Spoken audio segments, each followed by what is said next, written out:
Hello friends, எல்லாருக்குமே வணக்கம். இந்த வீடியோவில் வந்து என்ன பார்க்க போகிறோம் அப்படின்னா, எப்படி வந்து ஒரு ஒரு பிகினர் எப்படி வந்து படிக்கலாம் அப்படின்றத வந்து பற்றி பார்க்க போகிறோம். தமிழாக இருக்கட்டும், ஜிஎஸ்ஸாக இருக்கட்டும், எல்லா சப்ஜெக்ட்டுமே இங்கே வந்து ஒரே மாதிரி தான். ஓகேங்களா? நீங்கள் தமிழ் ஈஸியாக இருக்கும், ஜிஎஸ் வந்து கஷ்டமாக இருக்கும் அப்படின்னு சொல்லிட்டுலாம் நினைக்க வேண்டாம். எல்லா சப்ஜெக்ட்டுமே படித்தா ஈஸி தான். ஸ்டார்டிங்கில் வரும்போது அப்படி தான் வந்து தெரியும். நீங்கள் வந்து படித்து முடிச்சதுக்கப்புறம் நீங்களே வந்து நிறைய பேருக்கு வந்து எக்ஸ்பிளைன் வந்து பண்ணுவீங்க. அந்த அளவுக்கு வந்து இந்த சப்ஜெக்ட்லாம் வந்து ஈஸியாக தான் இருக்கும். சரிங்களா? ஸோ எப்படி வந்து படிக்கிறது அப்படின்றத வந்து பார்க்க போகிறோம். லாஸ்ட் வீடியோலேயே நிறைய கமெண்ட்ஸ் வந்து வந்திருந்தது. அந்த கமெண்ட்ஸ்க்குலாம் நான் முடிஞ்ச அளவுக்கு நான் ரிப்ளை பண்ணியிருந்தேன். எப்படி வந்து என்னோட பெஸ்ட் ரிப்ளைஸ் வந்து கொடுக்க முடியும் அப்படின்னு. நான் ஏதாவது ஒரு சில கமெண்ட்ஸ்க்கு வந்து ரிப்ளை பண்ணாமல் விட்டு போயிருந்தா என்னை வந்து மன்னிச்சிடுங்க. ஏன்னா நீங்கள் கமெண்ட்ஸ் பண்ணுறது வந்து தெரியும், பட் அதுக்கு உள்ள போய் ரிப்ளை பண்ணுறது வந்து எனக்கு காட்டாது, எனக்கு தெரியாது. சரிங்களா? ஸோ எதுவாக இருந்தாலும் டைரெக்டாகவே வந்து கமெண்ட் பண்ணுங்கள். ஓகேங்க. எப்படி வந்து படிக்கிறது அப்படின்னு வந்து பார்க்க போகிறோம். ஃபர்ஸ்ட்டு நீங்கள் டிஎன்பிஎஸ்சிக்கு வந்து படிக்க வரீங்கன்னா, புக்ஸ் எல்லாத்தையுமே வந்து செட் பண்ணி வச்சுருங்க. அதுக்கு முன்னாடி சர்டிஃபிகேட்டில் ஏதாவது வந்து ப்ராப்ளம் இருக்கா அப்படின்றதெல்லாம் வந்து பார்த்து வச்சுக்கோங்க. சர்டிஃபிகேட் ஏதாவது வேறு ஏதாவது வந்து இஷ்யூ இருக்கா, இல்லை ஓல்டு கம்யூனிட்டி சர்டிஃபிகேட் தான் இருக்குது அப்படின்னா நியூ கம்யூனிட்டி சர்டிஃபிகேட் வாங்கி வைக்கிறது, பேர்லாம் கரெக்டாக வந்து பண்ணி வந்து வாங்கி வைக்கிறது, நேம் ஏதாவது சேஞ்ச் பண்ணுறதா இருந்தால் கெஸ்ட் ஆஃபீஸில் போய்ட்டு சேஞ்ச் பண்ணுறது, இந்த மாதிரிலாம் வந்து ஏதாவது ப்ராப்ளம் இருந்ததுன்னா பண்ணி வச்சுருங்க. ஓகேங்களா? குறிப்பாக வந்து சர்டிஃபிகேட் வந்து நம்மளுக்கு கண்டிப்பாக வந்து முக்கியம். அந்த டீடைல்ஸ் எல்லாமே கரெக்டாக இருக்கணும். ஓகேங்களா? சப்போஸ் ஏதாவது சின்ன மிஸ்டேக்னா டைம் கொடுப்பாங்க கண்டிப்பாக. அதை நினச்சலாம் வந்து யாரும் வந்து ஒரி பண்ணிக்க வேண்டாம். சர்டிஃபிகேட் ரிஜெக்ட் ஆகிடும் அப்படின்ற மாதிரி. ஃபேக்காக ஏதாவது பண்ணிங்கன்னா தான், ஏமாற்றணும்னு நினச்சா மட்டும்தான் கண்டிப்பாக ரிஜெக்ட் பண்ணுவாங்க. அந்த மாதிரியான டவுட்ஸ்லாம் நிறைய பேர் கேட்டிருந்தீங்க. அதனால வந்து நான் சொல்கிறேன். அதே மாதிரி இங்கிலீஷ் மீடியம் ஸ்டூடெண்ட்ஸ் வந்து நான் படிக்கலாமா அப்படின்னு கேட்டிங்கன்னா, படிக்கலாம், தாராளமாக படிக்கலாம். நீங்கள் தமிழ் வந்து உங்களுக்கு கண்டிப்பாக வந்து இருக்கும். தமிழ் வந்து நீங்கள் எழுதணும். ஜிஎஸ் பொறுத்தளவுக்கு எல்லாமே வந்து தமிழும் இருக்கும், இங்கிலீஷ்லேயும் இருக்கும். நீங்கள் எது வேணாலும் பார்த்து அட்டன் பண்ணிக்கலாம்.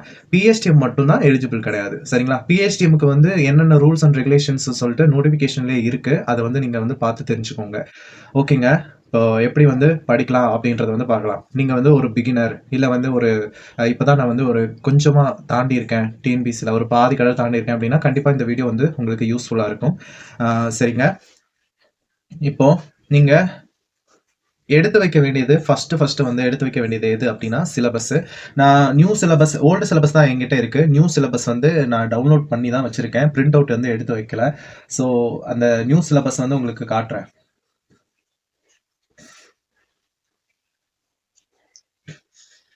இது என்னோட லேப்டாப்ல இருக்கு. இது உங்களுக்கு தெரியுமா என்னன்னு தெரியல, காட்டுறேன் பாருங்க. ஸோ இதான் வந்து நியூ சிலபஸ். நிறைய பேர் வந்து கேட்டிருந்தீங்க, தமிழெல்லாம் எப்படி படிக்கிறது, சிலபஸ் வைஸ் படிக்கிறதா இல்லை புக் வைஸே வந்து படிக்கிறதா, திருப்தியே இல்லாத மாதிரி இருக்கு அப்படின்னு. நீங்கள் இனி வரப்போகிற காலத்துக்கு சிலபஸ் வைஸே வந்து படிங்க. அதுதான் வந்து பெஸ்ட்டு. உங்களுக்கு டைம் கிடைச்சதுன்னா மேபி நீங்கள் புக் வைஸ் வந்து படிக்கலாம், அப்போது லாஸ்ட்டாக டைம் இருக்கும்போது. பட் இப்போதைக்கு நீங்கள் சிலபஸ் வைஸ் தான் வந்து படிக்கணும். ஓகேங்களா? ஃபர்ஸ்டே வந்து உங்களுக்கு பொது அறிவு அப்படின்னு சொல்லிட்டு கொடுத்துருப்பாங்க 10ஆம் வகுப்பு தரத்துக்கு. பட் 10ஆம் வகுப்பு தரத்துக்கு ஜிஎஸ்ல கொடுத்துருந்தாலும் நம்மளுக்கு 12th வரைக்குமே கேட்டுடுறாங்க. ஏதாவது சில கொஸ்டின்ஸ் வந்து கேட்டுடுறாங்க. ஸோ 12th வரைக்குமே வந்து படிக்கணும். அது எப்படின்னு வந்து நான் சொல்றேன். இப்போ பகுதி ஆள வந்து பாத்தீங்கன்னா பொது அறிவியல் இப்போலாம் வந்து மென்ஷனே பண்ணிட்டாங்க. முதல்ல எல்லாம் வந்து இந்த சப்ஜெக்ட்ல இருந்து எத்தனை கொஸ்டின் வரும்னே தெரியாது. ஒரு அஷ்யூம் தான் வந்து பண்ணி வைக்கிற மாதிரி இருக்கும். பட் இங்கே வந்து நம்மளுக்கு 5 கொஸ்டின்ஸ் வந்து கேட்பாங்க அப்படின்ற மாதிரி கொடுத்துருக்காங்க. ஸோ சயின்ஸ்ல வந்து 5 கொஸ்டின், சயின்ஸ்ல 5 கொஸ்டின் தானே நம்ம வந்து விட்டுடலாம் அப்படின்றத மட்டும் நினைக்கவே நினைக்காதீங்க. கண்டிப்பா வந்து சயின்ஸையும் வந்து படிங்க. ஏன் அப்படின்னா இந்த ஒரு சப்ஜெக்டை நீங்க விடுறதுனால அதுல இருந்து ஏதாவது மார்க் மிஸ் ஆயிடுச்சுன்னு வச்சுக்கோங்களேன், சயின்ஸ் வந்து படிச்சிருக்கலாமோ அப்படின்ற மாதிரி தோணும். சரிங்களா? அதுக்காக சொல்றேன். இந்த ஒரு 5 கொஸ்டின் கூட உங்களோட லைஃப்ல வந்து பிளே பண்ணும். அதனால வந்து சயின்ஸ் வந்து படிங்க. எனக்கு வந்து படிக்கிறதுக்கு பிடிக்கல, தலைவலிக்கிற மாதிரி இருக்கு அப்படின்னா யாரு உங்களுக்கு வந்து புரியுற மாதிரி சொல்லி தராங்களோ அவங்க கிட்ட வந்து நீங்க படிங்க. லைக் வந்து யூடியூப்லயே வந்து நிறைய வீடியோஸ், நான் உண்மையை சொல்லணும் அப்படின்னா நான் சயின்ஸுக்கெல்லாம் வந்து இந்த சாய்ஸ் அகாடமியில ஒரு சார் வந்து வீடியோ போட்டிருப்பாரு. சயின்ஸ் சரவணன் அப்படின்ற ஒரு பேரு. அவரு நடத்தினது தான் எனக்கு ரொம்ப பிடிச்சிருந்துச்சு. அப்புறம் வந்து கார்த்திக்னு ஒருத்தவர் யூடியூப்ல நடத்தினார் சயின்ஸ். அதையும் நான் பார்த்துக்கிட்டேன், இதையும் நான் பார்த்துக்கிட்டேன். 2 பேரோட வீடியோஸும் வந்து பார்த்தேன். அதனால தான் எனக்கு சயின்ஸ் வந்து பயமே இல்லாத மாதிரி இருந்தது. ஸோ எல்லா சப்ஜெக்ட்டுமே நம்மளுக்கு வந்து முக்கியம். ஓகேங்களா? அதே மாதிரி சில பேர் வந்து கேட்டிருந்தீங்க கரண்ட் அஃபேர்ஸ் எப்படி படிக்கணும் அப்படின்னு. கரண்ட் அஃபேர்ஸ் வந்து தனி சப்ஜெக்டா இருந்தது ஃபர்ஸ்ட். பட் இப்போ என்ன பண்ணியிருக்காங்கன்னா ஒவ்வொரு சப்ஜெக்ட்லையும் வந்து இன்க்ளூட் பண்ணியிருக்காங்க.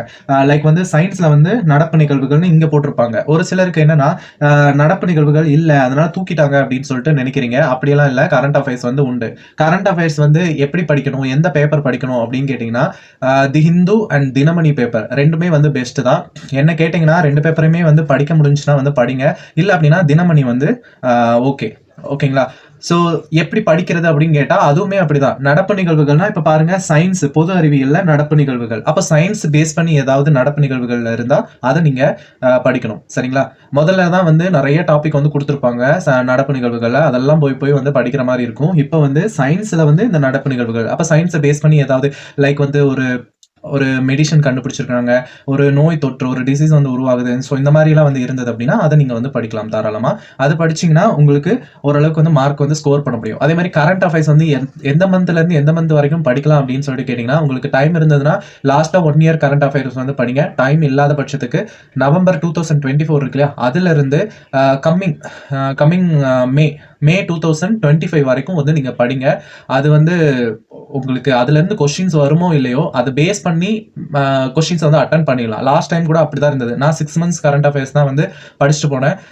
உண்மையை சொல்லணும் அப்படின்னா அந்த கரண்ட் அஃபேர்ஸ் வச்சுதான் ஓல்டு கரண்ட் அஃபேர்ஸ் கேட்டது கூட நான் வந்து வச்சு அட்டன் பண்ணேன். சரிங்களா? லைக் வந்து அந்த புக் எழுதுனதா இருக்கட்டும், ஆத்தரா இருக்கட்டும், இல்ல மத்த விஷயங்களா இருக்கட்டும், இதெல்லாம் வந்து நான் படிச்ச கரண்ட் அஃபேர்ஸை வச்சு பேலன்ஸ் பண்ணி அட்டன் பண்ணேன். அதனாலதான் 12 கொஸ்டின்ஸ் வந்து டிஃபரெண்டா கேட்டிருந்தாலும் ஓரளவுக்கு எட்டால வந்து ஒரு 7 கொஸ்டின்ஸ் வந்து கரெக்டா அட்டன் பண்ண முடிஞ்சது கரண்ட் அஃபேர்ஸ் பொறுத்தளவுக்கு. அதுக்காக சொல்றேன். அடுத்து வந்து ஜியோகிராஃபி. ஸோ ஜியோகிராஃபியும் வந்து நீங்க எப்படி படிக்கணும் அப்படின்னு சொல்லிட்டு ஏற்கனவே வீடியோஸ்ல எல்லாம் வந்து சொல்லியிருக்கேன். கண்டிப்பா மேப் வச்சு படிங்க. மேப் வச்சு தான் ஜியோகிராஃபி வந்து படிக்கணும். இல்ல அப்படின்னா பிளேசஸ் எங்க இருக்கு அப்படின்றது தெரியாது. ஒரு ஹார்பர் இருக்கு, ஒரு துறைமுகம் இருக்கு, அந்த துறைமுகம் எங்க இருக்கு அப்படின்றது வந்து தெரியாம போயிடும். மேப்பை பாத்தீங்கன்னா ஓகே இந்த ஹார்பர் வந்து இந்த சைடு வருது, இந்த ஹார்பர் வந்து இந்த சைடு வருது அப்படின்றதெல்லாம் நிறைய விஷயங்கள் வந்து நீங்க தெரிஞ்சுக்க முடியும். உங்களால நிறைய லேர்ன் பண்ணிக்க முடியும் அப்படின்னா அதை மேப் வச்சுதான் வந்து படிக்கணும். அதுக்காக சொல்றேன். ஸோ மேப் வந்து வாங்கி வச்சுட்டு அதுபடி வந்து படிங்க. கண்டிப்பா 5 கொஸ்டின்ஸ் வந்து கரெக்டா அட்டன் பண்ணலாம். நான் லாஸ்ட் டைம் வந்து மேப் வச்சு தான் நான் படிச்சேன். எனக்கு வந்து ஜியோகிராஃபி கொஸ்டின்ல எந்த கொஸ்டினுமே தப்பு இல்லை. ஃபுல் கொஸ்டின்ஸுமே நான் கரெக்ட் தான். 4 கொஸ்டின் கேட்டிருந்தாங்க, 4 கொஸ்டின்ஸுமே நான் கரெக்ட் தான். இப்போ 5 கொஸ்டின்ஸ் சொல்லியிருக்காங்க, 5 கொஸ்டின்ஸுமே கேட்பாங்க. அதே மாதிரி இந்தியாவின் வரலாறு, பண்பாடு மற்றும் இந்திய தேசிய இயக்கம், இதெல்லாம் வந்து பாத்தீங்கன்னா இந்த ஐஎன்எம் வந்து இருக்கு இல்லையா, ஸோ ஐஎன்எம்மும் வந்து ஹிஸ்டரியும் வந்து ஒன்று சேர்த்து வந்து பண்ணியிருப்பாங்க. லைக் வந்து முதல்ல வந்து யூனிட் 4ல வந்து ஹிஸ்டரி இருந்தது, யூனிட் 7ல ஐஎன்எம் இருந்தது. இப்போ வந்து மொத்தமா யூனிட் 3ன்னு சொல்லி இந்தியாவின் வரலாறு, பண்பாடு மற்றும் இந்திய தேசிய இயக்கம் அப்படின்னு சொல்லிட்டு கொடுத்துட்டாங்க. என்ன பண்ண போறீங்க? இந்திய தேசிய காங்கிரஸை பத்தி படிக்க போறீங்க, அதுக்கப்புறம் காந்தி வந்ததை பத்தி படிக்க போறீங்க, அண்ட் வந்து சிந்து சமவெளி நாகரிகம் அந்த இது இருக்கு இல்லையா, இண்டஸ் வேலி, அது வந்து படிக்க போறீங்க. அண்ட் வந்து குப்தாஸ், தில்லி சுல்தான்கள், முகலாயர்கள், மராத்தியர்கள், இதெல்லாம் வந்து படிக்க போறீங்க. ஆக்சுவலா நிறைய பேர் வந்து கேட்ட விஷயம் என்னன்னா, இந்த சப்ஜெக்ட் இருக்கு இல்லையா, குப்தாஸ் அண்ட் தில்லி சுல்தான், முகல்ஸ் அண்ட் மராட்டியர்கள், ஸோ இவங்கெல்லாம் வந்து படிக்கும் போது ரொம்ப கன்ஃபியூஷன் ஆகுது. அந்த ஹிஸ்டரியில அந்த நேம்ஸ் வந்து டிஃப்ரெண்ட் ஆகுது. அந்த நேம்ஸ் டிஃப்ரெண்ட் ஆகுறதுலேயே அந்த கதையை வந்து படிக்க முடியல, புரிஞ்சுக்க முடியல அப்படின்ற மாதிரி எல்லாம் வந்து கேட்டிருந்தீங்க. ஜிஎஸ்க்கு வந்து எனக்கு சீரியஸாக சொல்லணும் அப்படின்னா, ஜேஸ்வர் டீச்சிங்னு வந்து இப்போ ஒரு யூடியூப் சேனல் வச்சிருக்காங்க. முதல்ல வந்து வேற ஒரு இதுல வந்து ஒர்க் பண்ணிட்டு இருந்தாங்க. நான் அவங்க கிட்ட தான் வந்து நான் ஜாயின் பண்ணேன். அப்பதான் வந்து ராஜேஸ்வரன் சார் வந்து எனக்கு தெரியும். அவர் வந்து நடத்திட்டு இருந்தாரு. அதுக்கப்புறம் வந்து அதுல இருந்து வெளியில வந்துட்டு இப்போ ஜேஸ்வர் டீச்சிங்னு சொல்லிட்டு நடத்திட்டு இருக்காரு. உண்மையிலே எனக்கு ஹிஸ்டரியில ஒரு ஹெட்டாக் வராம இருக்கிறதுக்கு ரீசனே வந்து அவர் தான் வந்து எனக்கு உண்மையிலே ஒரு தெய்வம் மாதிரி கூட சொல்லணும். அவருக்கெல்லாம் நான் நன்றி சொல்றதுக்கு நிறைய கடமைப்பட்டிருக்கேன். ஏன்னா ஒரு ஜிஎஸ் பார்த்து பயப்படக்கூடாதுன்னு கத்துக் கொடுத்ததே வந்து அவர் தான். இந்த வீடியோல வந்து நான் நன்றி சொல்லிக்கிறேன். அவரு சூப்பரா வந்து நடத்தினாரு. இது வந்து பெய்ட் ப்ரமோஷனோ இல்ல வேற எதுவும் வந்து கிடையாது. நான் எவ்வளோ அந்த எக்ஸ்பீரியன்ஸ் எல்லாம் அனுபவப்பட்டிருப்பேன் இல்லையா, அதை வந்து நான் சொல்றேன். அவங்க கிட்ட படிச்சா ஏதோ ஒரு ஹிஸ்டரியை வந்து ரொம்ப ஈஸி தான் அந்த சப்ஜெக்ட் அப்படின்ற மாதிரி தெரியுது. ஏன்னா புக்ஸ்ல வந்து நம்மளுக்கு அங்கங்க வந்து ஏதோ ஒரு கம்பைண்டா இருக்காது. நம்மளுக்கு பிச்சு போட்ட மாதிரி ஒரு கண்டினியூட்டி இல்லாம மாதிரி இருக்கும். ஆனா இவர் வந்து எப்படி நடத்துவாருன்னா, உங்களுக்கு அந்த கண்டினியூட்டி வந்து வந்துடும். இப்போ ஒரு எக்ஸாம்பிளுக்கு வஉசி ஆர் பெரியார் வந்து நீங்க எடுக்கிறீங்கன்னா, எங்கெங்கெல்லாம் வந்து கவர் ஆயிருக்கு, 11th 12th 10th இல்ல அவுட் ஆஃப்ல ஏதாவது கவர்மெண்ட் மெட்டீரியல்ல வந்து ஏதாவது கவர் ஆயிருக்குன்னா மொத்தமா அதுதான் இவர் தான் பெரியார், இவ்வளவுதான் பெரியார் அப்படின்னு சொல்லிட்டு சொல்லிடுவாரு. சரிங்களா? அந்த மாதிரி வந்து ஈஸியா வந்து சொல்லி கொடுப்பாரு. ஒரு கண்டினியூட்டி இருந்ததுன்னா ஹிஸ்டரி வந்து ஓவர், அவ்வளவுதான், முடிஞ்சு. பாலிட்டியும் அதே மாதிரிதான், ஹிஸ்டரி எல்லாமே வந்து அதே மாதிரிதான். எல்லாத்துக்குமே ஒரு கண்டினியூட்டி வேணும். அந்த கண்டினியூட்டி இருந்ததுன்னா ஈஸியா வந்து அந்த சப்ஜெக்ட் வந்து புரிஞ்சிடும். ஓகேங்களா? நம்மளுக்கு மறக்கிறதுக்கு காரணமே என்னன்னா, இன்னைக்கு வந்து நம்ம பெரியார் படிச்சிருப்போம், ஒரு 2 வீக் கழிச்சு இன்னொரு பெரியார் வந்து படிக்கும்போது, அப்பதான் கன்ஃப்யூஷன் ஆகும். ஏற்கனவே படிச்ச மாரி இருக்கு, எங்கேயோ படிச்ச மாரி இருக்கு அப்படின்ற மாரி ஒரு கன்ஃப்யூஷன் ஆகும். அதுவே ஒரு கன்டினியூட்டியா படிச்சிட்டீங்கன்னா, அகைன் வந்து ரிவிஷன் பண்ணும்போது, ஆமா இது ஏற்கனவே வந்து ஒண்ணா வந்து எல்லாத்தையும் வந்து படிச்சோம். அப்படின்னு சொல்லிட்டு திருப்பி வந்து ஞாபகம் வந்து வரும். சரிங்களா? அதுக்காக சொல்றேன். அடுத்ததா வந்து இந்திய ஆட்சியல். இதெல்லாம் வந்து ஒரு ஓவராலா சொல்லிடுறேன். அதுக்கப்புறம் புக்ஸ்ல வந்து எப்படி வந்து படிக்கிறது அப்படின்னு சொல்லி சொல்றேன். இப்போ இந்திய ஆட்சியல், பாலிட்டி பத்தி வந்து கேட்டிருக்காங்க. அடுத்து இந்திய பொருளாதாரம் மற்றும் தமிழ்நாட்டில் வளர்ச்சி நிர்வாகம். அதுல வந்து 20 கேள்விகள். பாலிட்டியில 15 கேள்விகள். இங்க பாருங்க. பாலிட்டியில வந்து கரண்ட் அஃபேர்ஸ் இருக்கு. நடப்பு நிகழ்வுகள் அப்படின்னு சொல்லிட்டு இருக்கு. சோ அப்ப பாலிட்டி பத்தி ஏதாவது கரண்ட் அஃபேர்ஸ்ல வந்து வந்தது அப்படின்னா அதையும் நீங்க வந்து படிச்சுக்கணும். சரிங்களா? அடுத்து இந்திய பொருளாதாரம் மற்றும் தமிழ்நாட்டில் வளர்ச்சி நிர்வாகம். அதாவது யூனிட் 9ஐயும் எக்கனாமிக்ஸையும் வந்து ஒண்ணு சேர்த்துட்டாங்க. அதுல வந்து பாருங்க நடப்பு நிகழ்வுகளும் போட்டிருக்காங்க. அப்போ எக்கனாமிக்ஸ் ரிலேட்டடாவும் நம்ம கரண்ட் அஃபேர்ஸ் படிக்கணும். And at the same time நம்மளுக்கு தமிழ்நாட்டில் வளர்ச்சி நிர்வாகம். நம்ம தமிழ்நாட்டுல ஏதாவது பிளான் வந்து இது பண்றாங்க, ஒரு திட்டம் வந்து இது பண்றாங்க, இன்ட்ரடியூஸ் பண்றாங்க அப்படின்னா நம்ம வந்து அதுக்கேத்த மாதிரி கரண்ட் அஃபேர்ஸ் வந்து படிச்சாகணும். அடுத்து வந்து யூனிட் 6 அலகு 6 தமிழ்நாட்டின் வரலாறு, பண்பாடு, மரபு மற்றும் சமூக அரசியல் இயக்கங்கள். அதாவது யூனிட் 8 இருக்கு இல்லையா? யூனிட் 8ல வந்து முதல்ல வந்து இருந்தது, இப்ப யூனிட் 6ஆ வந்து மாத்திட்டாங்க. இதுல வந்து ஒரு 20 கொஸ்டின்ஸ். இதுல வந்து பாருங்க கரண்ட் அஃபேர்ஸ் வந்து இல்ல. அப்ப கரண்ட் அஃபேர்ஸ்ல நீங்க எப்படி படிப்பீங்க? எக்கனாமிக்ஸ் ரிலேட்டடாவும் பாலிட்டி ரிலேட்டடாவும் தமிழ்நாட்டுல ஏதாவது பிளான்ஸ் வந்து இன்ட்ரடியூஸ் பண்ணியிருந்தாலும் ஆர் வந்து ஃபர்ஸ்ட் சயின்ஸ் அது பேஸ் பண்ணி அப்ப 4 டாபிக் பத்தி தான் கரண்ட் அஃபேர்ஸ் வந்து படிக்க போறீங்க. சோ இப்போ வந்து கொஞ்சம் உங்களுக்கு ஈஸியா வந்து கொண்டு வந்துட்டாங்க என்னென்ன படிக்கிறது அப்படின்னு சொல்லிட்டு. அடுத்து அதே மாதிரி தான் மேக்ஸ் வந்து எதுவும் வந்து மாறல, அது வந்து அப்படியே தான் இருக்கு. மேக்ஸுக்கு வந்து உங்களுக்கு 6th to 10th வரைக்கும் புக்ஸ் எனஃப். அதுல என்னென்ன சப்ஜெக்ட்லாம் கவர் ஆயிருக்கோ அதை வந்து பாருங்க. இல்ல உங்களுக்கு வந்து மேக்ஸ் வந்து சுத்தமா வராதுன்னா ப்ரீவியஸ் இயர் கொஸ்டின் வந்து பாருங்க. நிறைய பேர் போட்டிருப்பாங்க. அதுல சிம்பிளிஃபிகேஷனுக்குன்னு தனியா போட்டிருப்பாங்க, பர்சன்டேஜுக்குன்னு சொல்லிட்டு தனியா போட்டிருப்பாங்க. கூகுள்ல சர்ச் பண்ணுங்க. எப்படின்னா TNPSC maths question previous year questions அப்படின்னு சொல்லிட்டு வந்து சர்ச் பண்ணுங்க. ஒவ்வொரு சப்ஜெக்ட்டுக்கும் ரிலேட்டடா. இப்ப சுருக்குதல்னா சிம்பிளிஃபிகேஷன் போடுங்க, விழுக்காடுனா பர்சன்டேஜ் இங்கிலீஷ்ல பார்த்து வந்து போடுங்க. போட்டீங்கன்னா அதுக்கு தனித்தனியா வந்து ப்ரீவியஸ் இயர் கொஸ்டின் வந்து கொடுத்துருப்பாங்க. ஸோ அந்த கொஸ்டினை வந்து நீங்க என்ன பண்ணலாம் அப்படின்னா டவுன்லோட் பண்ணி ப்ராக்டிஸ் பண்ணலாம். அதுக்கு ஏற்ற மாதிரி ப்ராக்டிஸ் பண்ணலாம். நீங்க புக்ல போய் பார்த்தீங்கன்னா அப்படியே நிறைய இருக்கிற மாதிரியே இருக்கும். அப்படி வந்து படிக்காதீங்க. நீங்க தனியா ஃபர்ஸ்ட் வந்து செப்பரேட்டா ஒவ்வொரு இதுக்கும் வந்து ஃபார்முலாஸ் எழுதி வச்சுக்கோங்க. ஃபார்முலாஸ் எழுதி வச்சு மறக்காத மாதிரி ஒரு தனி நோட்டு போட்டுக்கோங்க. அடுத்து அடிக்கடி வந்து ரிவைஸ் பண்ற மாதிரி அந்த ஃபார்முலாஸ் எடுத்து அந்த சம்ஸ் வந்து கேட்டிருப்பாங்க இல்லையா, அதுக்கு ஏற்ற மாதிரி வந்து போட்டு பழகுங்க. இப்போ சொல்றேன், நான் வந்து மேக்ஸ் வந்து எனக்கு சுத்தமா வராது. நான் யார்கிட்ட படிச்சேன் அப்படின்னா ER தங்கமுத்து ஸ்டடி சர்க்கிள்னு சொல்லிட்டு ஒரு யூடியூப் சேனல் வச்சிருப்பாங்க. அவங்க கிட்ட தான் நான் வந்து மேக்ஸுக்குன்னு சொல்லிட்டு தனியா கோர்ஸ் வந்து ஜாயின் பண்ணேன். நான் ஜாயின் பண்ணும்போது 2000 rupees. இப்போ எவ்வளோ கேட்கறாங்கன்னு தெரியல. மேபி கம்மியாக தான் இருக்கும்னு நினைக்கிறேன். அப்படி கம்மியாக கேட்டாங்கன்னா நல்லது தான். ஏன்னா நிறைய ஸ்டூடெண்ட்ஸ் வந்து பயனடைவாங்க அப்படின்னு சொல்லிட்டு நான் நினைக்கிறேன். நான் வந்து அவர்கிட்ட தான் வந்து நான் படித்தேன். உங்களுக்கு கன்வீனியன்ட்டா இருக்கு, உங்களால வந்து ஃபீஸ் கட்டி அந்த மாதிரி படிக்க முடியும் அப்படின்னா நீங்க மேக்ஸ்க்கு வந்து அவர்கிட்ட படிச்சுக்கலாம். எனக்கு மேக்ஸ் சுத்தமாவே வராது அப்படின்னு சொல்லிட்டு சொல்றவங்க மட்டும் சரிங்களா? இல்ல மேக்ஸ்ல நான் எவ்வளவு ட்ரை பண்ணாலும் 25 கொஸ்டினுக்கு 15 கொஸ்டினுக்கு மேல தாண்டவே மாட்டேங்குது அப்படின்னா நீங்க வந்து அவர்கிட்ட தாராளமா வந்து ஜாயின் பண்ணி படிக்கலாம். இன்னொன்னு, இது வந்து என்னோட பர்சனல் சஜஷன் தான். உங்களுக்கு யார்கிட்ட வந்து படிக்கணும்னு நினைக்கிறீங்களோ அப்படி வந்து நீங்க ஜாயின் பண்ணி படிச்சுக்கலாம். ஏன்னா மேக்ஸுக்கு வந்து கண்டிப்பா யாராவது சொல்லி தந்தாங்கன்னா தான் நம்மளுக்கு புரியுற மாதிரி இருக்கும். அடுத்து வந்து பகுதி ஈல வந்து நம்மளுக்கு தமிழ் தகுதி மற்றும் மதிப்பீட்டு தேர்வுன்னு வந்து கொடுத்துருக்காங்க. இதுலயும் அப்படிதான் இலக்கணம், சொல்லகராதி. இதுவும் வந்து நம்ம என்ன பண்ணணும், சிலபஸ் வைஸ் தான் வந்து படிக்கணும். நீங்க உங்களுக்கு சிலபஸ் வைஸ் வந்து இப்படி படிக்க தெரியல அப்படின்னா யூடியூப்ல வந்து சர்ச் பண்ணுங்க. New syllabus TNPSC new syllabus where to study, TNPSC new syllabus group 4 where to study அப்படின்னு சொல்லிட்டு சர்ச் பண்ணுங்க. நிறைய பேர் வந்து வீடியோ போட்டிருப்பாங்க இதுக்குனேவோ. அந்த வீடியோ வந்து பாருங்க. இப்போ சொல்லகராதி 15 கேள்விகள்னா எதிர்ச்சொல்லை எழுத்து எழுதுதல் அது வந்து எங்கெங்கெல்லாம் புக்ல கவர் ஆயிருக்கு அப்படின்றதெல்லாம் வந்து கொடுப்பாங்க. சரிங்களா? சோ அப்படி கொடுத்ததை வந்து பார்த்து நீங்க படிக்கலாம். அதே மாதிரி இன்னொரு விஷயம், நீங்க ஏதாவது டெஸ்ட் பேட்ச்ல வந்து ஜாயின் பண்ணியிருந்தா கூட அவங்களும் இந்த மாதிரி சிலபஸ் வைஸ் தான் உங்களுக்கு வந்து டெஸ்ட் வந்து வைப்பாங்க. இப்போ கம்மிங் வீக் வந்து டெஸ்ட் இருக்குன்னா இந்த வீக்ல வந்து என்னென்ன டெஸ்ட் எல்லாம் வந்து வைக்கணுமோ அதெல்லாம் வந்து கொடுத்துருவாங்க. சரிங்களா? அதுக்கு ஏற்ற மாதிரி நீங்க வந்து படிச்சுக்கிட்டீங்கன்னா நீங்களா போய் சிலபஸ் போய் தேடி படிக்க வேண்டிய அவசியம் இல்லை. நான் வந்து அப்படிதான் டெஸ்ட் பேட்ச்ல வந்து நான் ஜாயின் பண்ணியிருந்தேன். இல்லைன்னு சொல்ல, நான் யார்கிட்ட ஜாயின் பண்ணியிருந்தேன்னா துரோணா அகாடமில ஜாயின் பண்ணியிருந்தேன். ஸோ ஃபர்ஸ்ட் வந்து யார்கிட்ட ஜாயின் பண்ணியிருந்தேன்னா சந்தோஷ்மணி கிட்ட. அவங்க கிட்ட படிச்சுட்டு இருக்கும்போது எனக்கு ஏதோ ஒரு மாதிரியாவே இருந்தது. நல்லா தான் இருக்கும், சூப்பரா இருக்கும் டெஸ்ட் பேட்ச் எல்லாம். பட் எனக்கு இந்த மார்க் கொஞ்சம் கம்மியா எடுக்கும்போதே ஒரு மாதிரியாவே ஆயிடுச்சு. அதனால நான் என்ன பண்ணிட்டேன், துரோணா அகாடமில ஜாயின் பண்ணேன். துரோணா அகாடமில நல்ல ஸ்கோரா எடுத்துட்டு இருந்தேன். அப்புறம் தான் வந்து சந்தோஷ்மணியில கடைசியா வந்து அந்த 5 மாடல் டெஸ்ட் வந்து அட்டன் பண்ணது. ஸோ அப்போ குட் ஸ்கோர் வந்து இன்க்ரீஸ் ஆச்சு. ஸோ நீங்க வந்து டெஸ்ட் பேட்ச் வந்து கண்டிப்பா ஜாயின் பண்ணிக்கோங்க. யார்கிட்டயாவது ஒருத்தர் வந்து ஜாயின் பண்ணிக்கோங்க. என்னோட பர்சனல் சஜஷன் வந்து சந்தோஷ்மணி அண்ட் துரோணா அகாடமி இன்னும் 2 அகாடமி, அது சரியா பேர் தெரியல. உங்களுக்கு ஓகேன்னா ஜாயின் பண்ணிக்கோங்க. நியோ டிஎன்பிஎஸ்சியும் நல்லா இருக்கும். உங்களுக்கு கம்மியான கேஷ் தான் வந்து வாங்குறாங்க. ₹100 தான். ஸோ நியோ டிஎன்பிஎஸ்சி தமிழுக்கும் நல்லா இருக்கும்.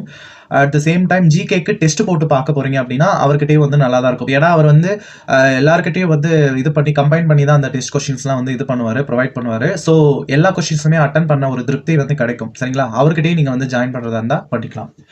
ஸோ அடுத்து வந்து இது எல்லாமே வந்து சிலபஸ் வைஸ் தாங்க வந்து படிக்கணும். நீங்க வந்து நியூ புக்கா, ஓல்டு புக்கா அப்படின்ற எந்த ஒரு டவுட்டுமே வந்து பட வேண்டாம். கண்டிப்பா வந்து எல்லா புக்குமே வந்து பார்க்கணும். அதுல சிலபஸ் வைஸ் மட்டும் பார்த்தீங்கன்னா போதும். உங்களுக்கு கம்மியா தான் இருக்கும். நீங்க இப்படி புக்ஸ் எல்லாம் வந்து எடுத்து வச்சீங்கன்னா, இப்ப பாருங்களேன்.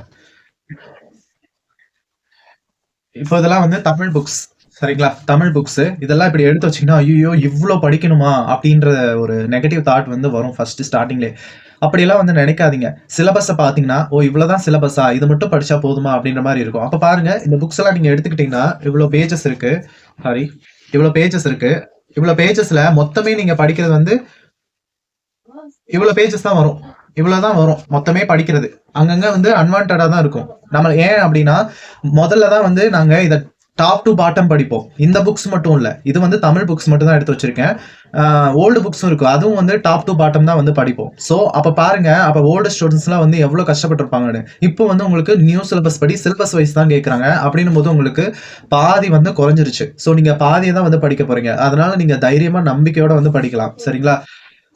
அடுத்ததா இது வரைக்கும் எல்லாமே வந்து சொல்லியாச்சுன்னு நினைக்கிறேன். இந்த புக்ஸ்ல இப்ப பாத்தீங்கன்னா 10th ஹிஸ்டரி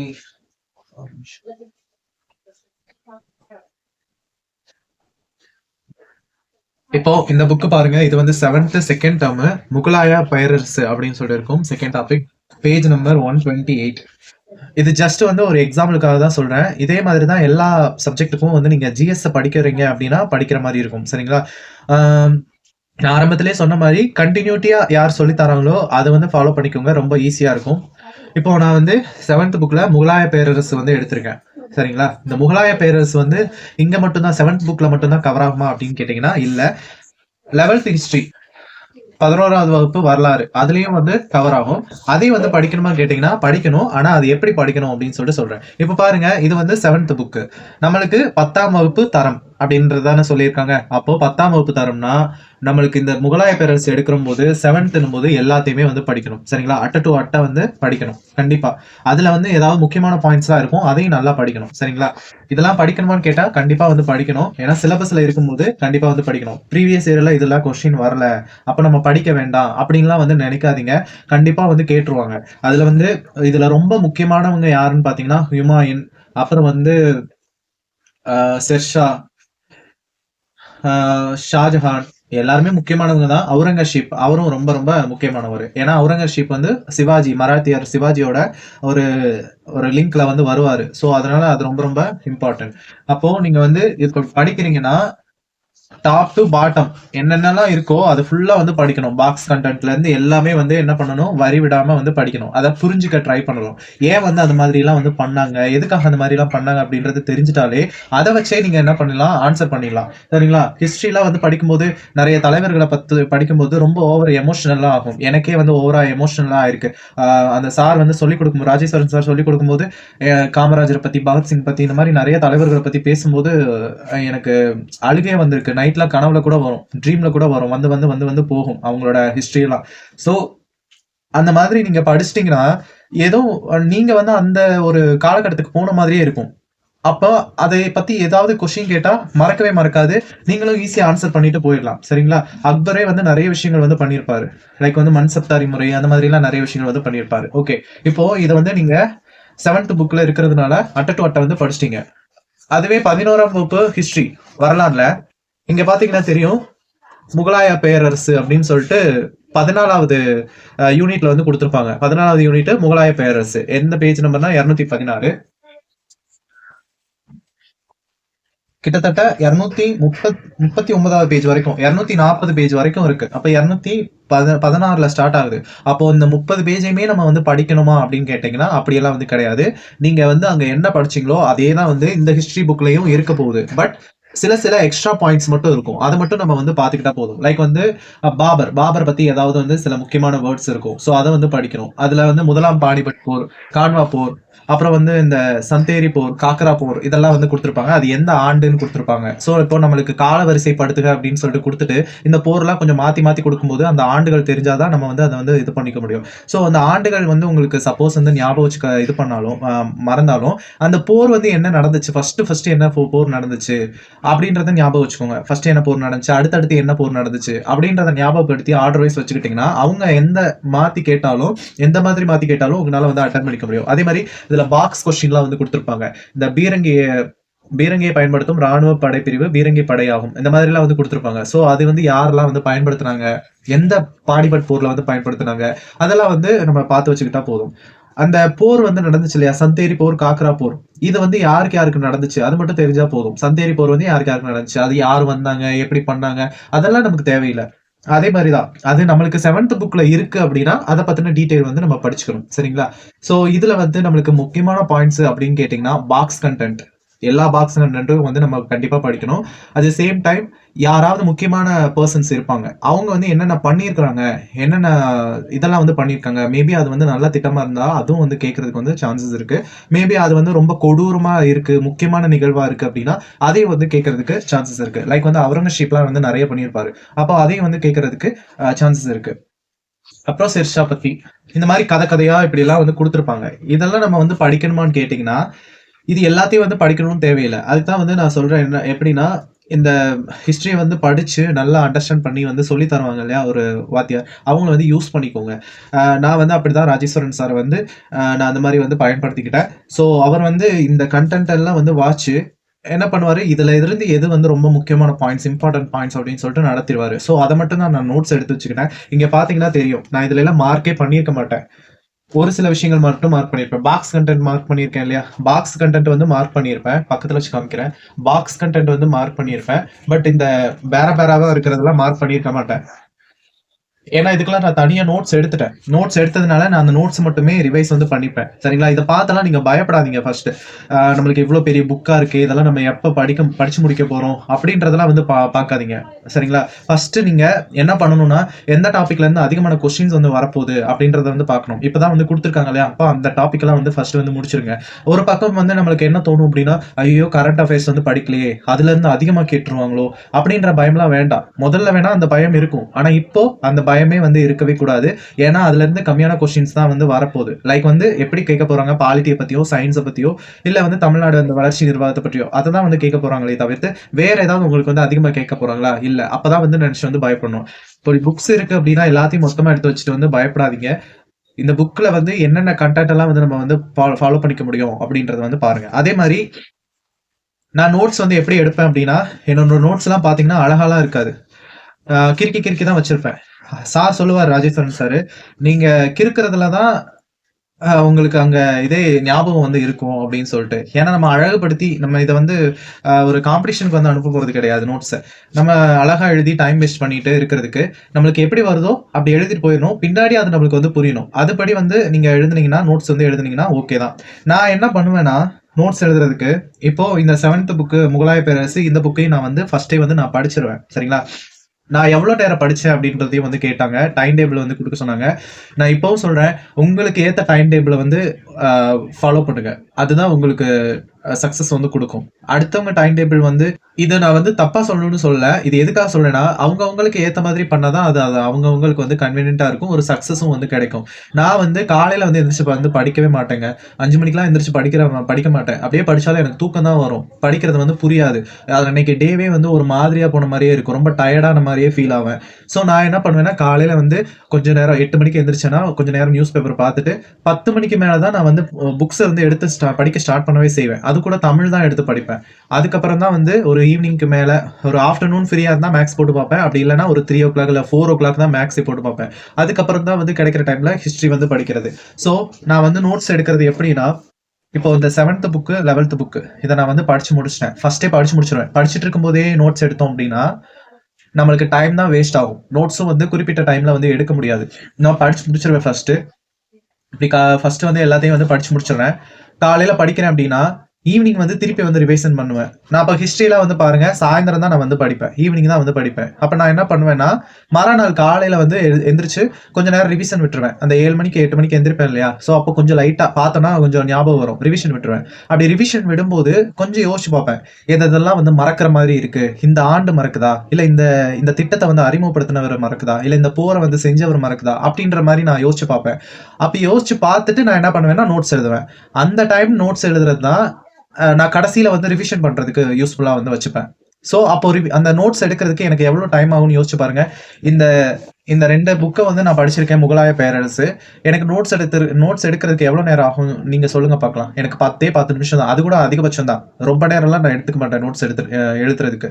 ஸோ ஃபர்ஸ்ட் நான் படிப்பேன். அதுக்கப்புறம் ரிவிஷன் பண்ணுவேன். ரிவிஷன் முடிச்சதுக்கு அப்புறம் தான் நான் நோட்ஸே எழுதுவேன். அந்த நோட்ஸ் கூட எல்லா பாயிண்ட்ஸும் எழுத மாட்டேன். எனக்கு எதெல்லாம் மறக்கிற மாரி இருக்கோ, இல்ல ஏதாவது ரொம்ப முக்கியமான பாயிண்ட் இருக்கோ, இல்ல ஏதாவது வந்து ரொம்ப கன்ஃப்யூஷன் ஆகுதோ, அது மட்டும் தான். ஆனா எனக்கு ஞாபகம் இருக்கும் இல்லையா? ஞாபகம் இருக்கும். அது முக்கியமான பாயிண்ட்ஸா இருக்கும். அத போய் நான் எழுதி வைப்பேனான்னு கேட்டா இல்ல. எனக்கு எதெல்லாம் ஞாபகம் இருக்கோ அதெல்லாம் வந்து நான் விட்டுடுவேன். ஞாபகம் இல்லாதது மட்டும் தான் நோட்ஸ் எடுப்பேன். அதனால தான் எனக்கு நோட்ஸ் எடுக்கிற டைம் வந்து சேவ் ஆகும். அதுக்கு வந்து நான் இன்னொரு சப்ஜெக்ட்டும் வந்து நான் படிச்சுட்டு போயிருவேன். ஸோ இப்படிதான் நான் வந்து ஃபாலோ பண்றேன். இதே மாதிரியே நீங்க ஃபாலோ பண்ணணும் அப்படின்றதெல்லாம் வந்து கிடையாது. நீங்க எப்படி வேணாலும் உங்களுக்கு ஏத்த மாதிரி நீங்க வந்து ஃபாலோ பண்ணிக்கோங்க. கண்டிப்பா வந்து சக்சஸ் கிடைக்கும். படிக்கும்போது வந்து அந்த டிஸ்டர்பன்ஸ் ஆகுது அப்படி இப்படிலாம் வந்து யோசிக்காதீங்க. ஏன்னா அந்த டிஸ்டர்பன்ஸை கடந்து வந்தவங்களும் நிறைய பேர் இருக்கிறாங்க. எக்ஸாம்பிளுக்கு நான் கூட சொல்லலாம். டிஸ்டர்பன்ஸஸ் வந்து நிறைய இருக்கும். அதெல்லாம் வந்து போட்டு வந்து இது பண்ணிக்காதீங்க. அதே மாதிரி உங்க மேல நம்பிக்கை வைங்க. கண்டிப்பா நீங்க ஹார்ட் ஒர்க் பண்றதுல மட்டும் சக்சஸ் கிடைக்காது. உங்க மேல நம்பிக்கை வைக்கணும். மத்தவங்க யாருங்க உங்க மேல நம்பிக்கை வைக்கிறாங்க இல்ல. அது 2வது பட்சம். உங்க மேல வந்து நீங்க நம்பிக்கை வைக்கணும். கண்டிப்பா அப்ப சக்சஸ் வந்து கிடைக்கும். நீங்களே வந்து உணர்வீங்க. இது நிறைய பேர் வந்து உணர்ந்த விஷயம் தான். என்ன நீங்க அடுத்த வருஷம் உணருவீங்க. இந்த கம்மிங் 2025ல வந்து உணருவீங்க. இல்லன்னா 2026ல உணருவீங்க. எது எப்படியோ உங்க மேல நம்பிக்கை வைங்க. யார் மேலயும் வந்து நீங்க ட்ரஸ்ட் வைக்காதீங்க. உங்க மேல நம்பிக்கை வச்சு நீங்க வந்து ஒரு ஸ்டெப் வந்து முன்னாடி வைங்க. கண்டிப்பா உங்களுக்கு சக்சஸ் கிடைக்கும். All the best. நீங்க ஏதாவது டவுட் இருந்ததுன்னா வந்து கேளுங்க. மேபி இதுல ஏதாவது 1, 2 கமெண்ட்ஸ்க்கு வந்து நான் விட்டு போயிருந்திருக்கலாம். நான் நெக்ஸ்ட் வந்து ஏதாவது வந்து போடுறதுக்கு வந்து ட்ரை பண்றேன். சரிங்களா? ஸோ எனக்கு தெரிஞ்ச வரைக்கும் நான் வந்து சொல்லிட்டேன். நான் இதுதான் வந்து ஃபாலோ பண்ணேன். நான் இப்படிதான் வந்து வீட்ல உட்காந்து வந்து படிச்சேன். சரிங்களா? ரொம்ப நேரம்லாம் உட்காந்து படிக்க மாட்டேன். 5 ஹார்ஸ் ஆர் 6 ஹார்ஸ் தான் வந்து படிப்பேன்.